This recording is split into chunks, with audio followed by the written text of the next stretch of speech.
میں ہوں ڈاکٹر امجد ایوب مرزا اور آپ سن رہے ہیں میرا پوڈ کاسٹ مائی پرسپیکٹو، یعنی میرا زاویہ۔ کل 26 جنوری ہے۔ یہ دن بھارت میں یوم جمہوریہ کے نام سے منایا جاتا ہے۔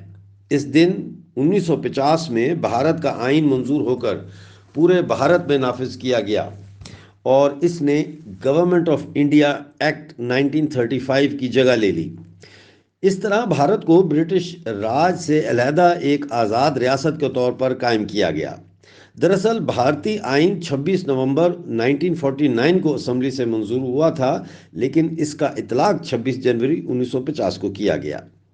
پاکستان کا آئین 1973 میں پارلیمنٹ سے منظور ہوا، لیکن اسے کم از کم 3 بار توڑا گیا۔ سب سے پہلے اسے 5 جولائی 1977 کو جنرل محمد ضیاء الحق نے توڑا، پھر پرویز مشرف جو جنرل تھے انہوں نے 2 بار توڑا۔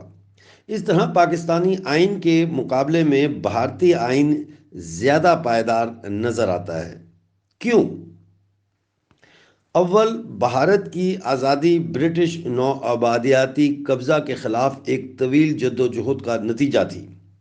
دوم، پاکستان کا قیام جناح کے زہریلے 2 قومی نظریہ اور بھارت کو مذہبی فرقہ وارانہ بنیادوں پر اسلام کے نام پر توڑنے کا نتیجہ تھا۔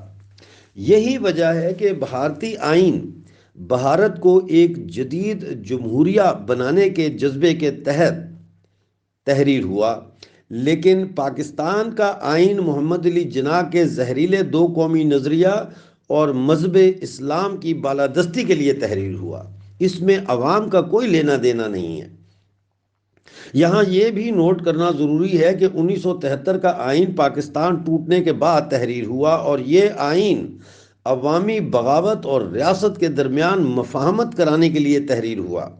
لہذا دونوں آئینوں میں بنیادی طور پر قدر کا فرق ہے۔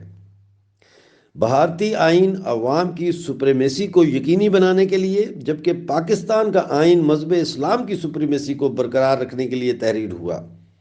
اسی لیے پاکستان کے آئین میں پاکستان کا نام تبدیل کر کے اسلامی جمہوریہ پاکستان رکھا گیا اور اسلام کو ریاست کا مذہب قرار دیا، اور ریاست کے باشندوں کی اسلامی ریاست سے وفاداری کو آئین میں فرض قرار دیا گیا۔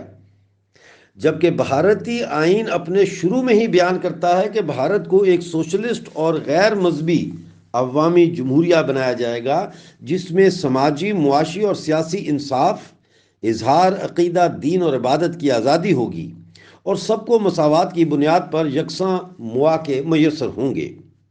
بھارتی آئین کی پہلی شق میں لکھا ہے کہ بھارت ریاستوں کی ایک یونین ہوگا۔ یہی وجہ ہے کہ 1947 میں بھارت میں شامل ہونے والی 560 سے زیادہ پرنسلی سٹیٹس برابری کی بنیاد پر اس یونین میں جی رہی ہیں، اور آج تک فوج نے سرکار کے کاموں میں مداخلت نہیں کی، بلکہ سرکار کے تابع رہتے ہوئے اپنے فرائض سر انجام دیے۔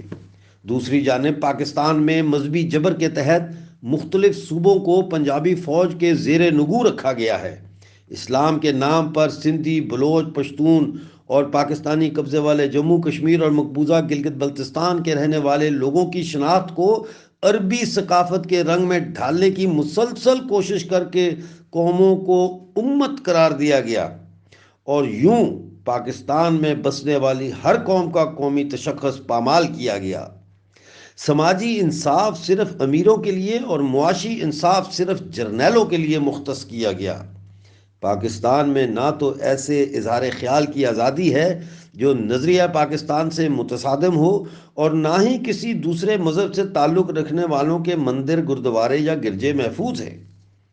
پاکستان بھارت کی طرح ریاستوں کی یونین نہیں ہے، بلکہ قوموں کا قید خانہ ہے، جہاں سندھی، بلوچ، پشتون اور ہم سب پاکستان سے آزادی کی تحریکیں چلا رہے ہیں اور جنگیں لڑ رہے ہیں، اور سرکار اسی کی بنتی ہے پاکستان میں جس کو فوج بنانا چاہتی ہے۔